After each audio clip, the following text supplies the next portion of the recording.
Salut la machine et j'espère que tu es au top. Aujourd'hui on va parler d'un sujet un petit peu étrange qui va nous permettre d'aller un peu plus en profondeur sur un éventuel problème qu'il y a autour de l'éducation. Tous les enseignements, que ce soit collège, lycée. Je trouve que pour le moment en université, ça tient encore la route. Tu l'as peut-être vu passer. Moi, je l'ai vu seulement aujourd'hui, vu que je regarde quasiment pas les actualités. Il y a un étudiant qui a braqué son prof avec une arme, comme tu peux le voir sur ces images. Il l'a braqué a priori pendant qu'elle faisait l'appel. Elle l'avait mis absent et puis le gars, il a insisté pour qu'il la mette présent. Voilà une manière très gentille de faire comprendre ça à son prof. Je sais pas toi, comment tu as réagi en voyant ces images, mais moi, direct, ça m'a quand même choqué. C'est une fausse arme, c'est un pistolet à billes. Mais j'ai trouvé cette scène quand même relativement étrange. On voit le gars qui la menace, vraiment, je veux dire, il est à cette distance, ça ferait... Moi, je pense que... Je sais pas en fait comment je réagirais, mais je trouve que l'attitude de la prof, elle est extrêmement calme. Déjà, première question toute bête, est-ce que ça peut être considéré comme drôle? Vu qu'il y a quand même le gars qui prend le snap qui rigole et l'autre mongol derrière.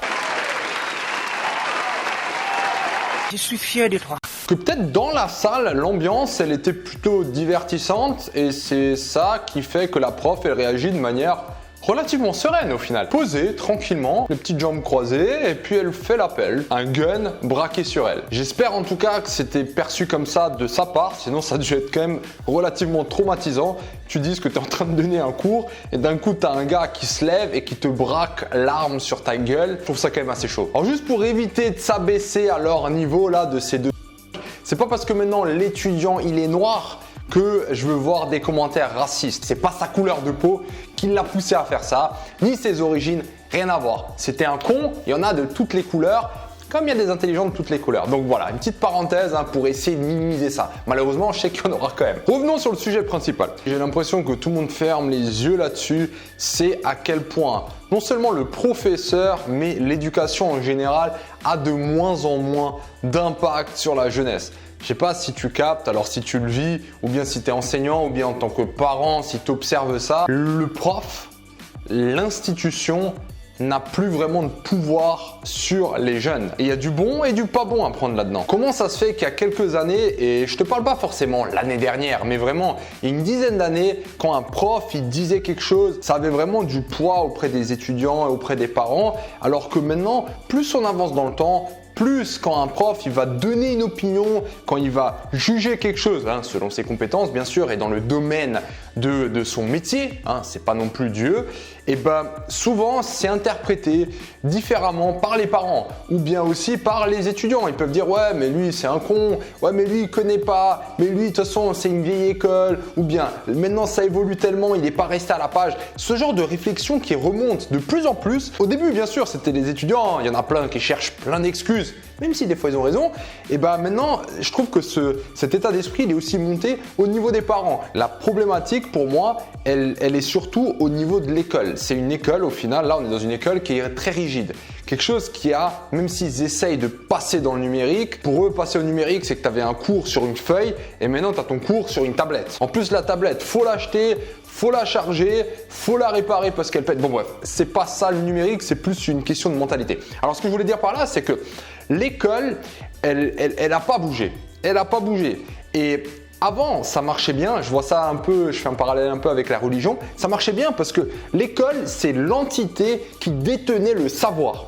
Si tu voulais apprendre quelque chose, tu étais obligé d'aller trouver le professeur. C'était lui qui était la source du savoir. Et en fait, ce qui s'est passé, notamment avec Internet, c'est que maintenant, si tu veux savoir quelque chose, tu fais une recherche Google. Tu vas sur YouTube, peu importe, tu as accès au savoir. Tu n'as plus besoin d'attendre une personne pour recevoir le savoir.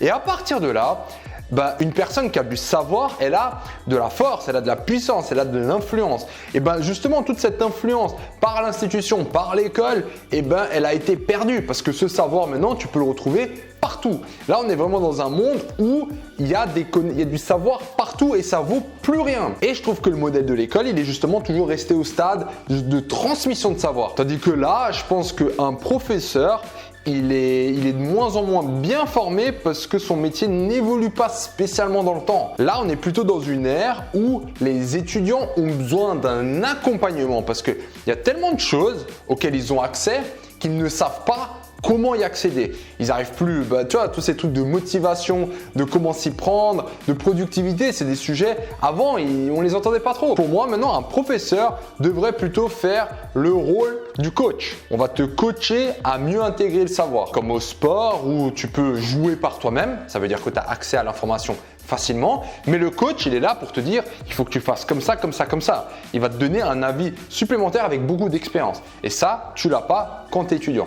Donc, au final, un professeur, ça restera toujours très important parce que c'est une personne qui l'a déjà fait, qui peut te transmettre ça beaucoup plus rapidement, mais son rôle change un petit peu dans la société. Et dernier parallèle que je vais faire, c'est avec l'Afrique. Justement, en Afrique, vu que j'ai l'opportunité de parler à pas mal de personnes qui sont en Afrique, vu que c'est francophone aussi et qui suivent les cours sur Matrix, et ben en Afrique, il y a vraiment un respect mais incroyable du professeur.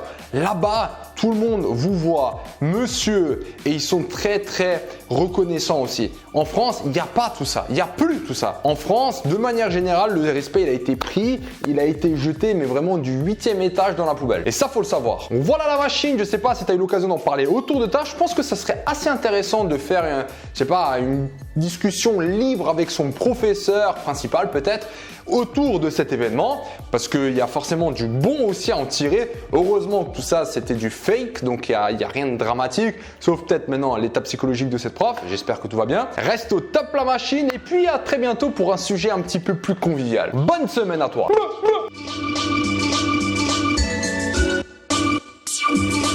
Oui.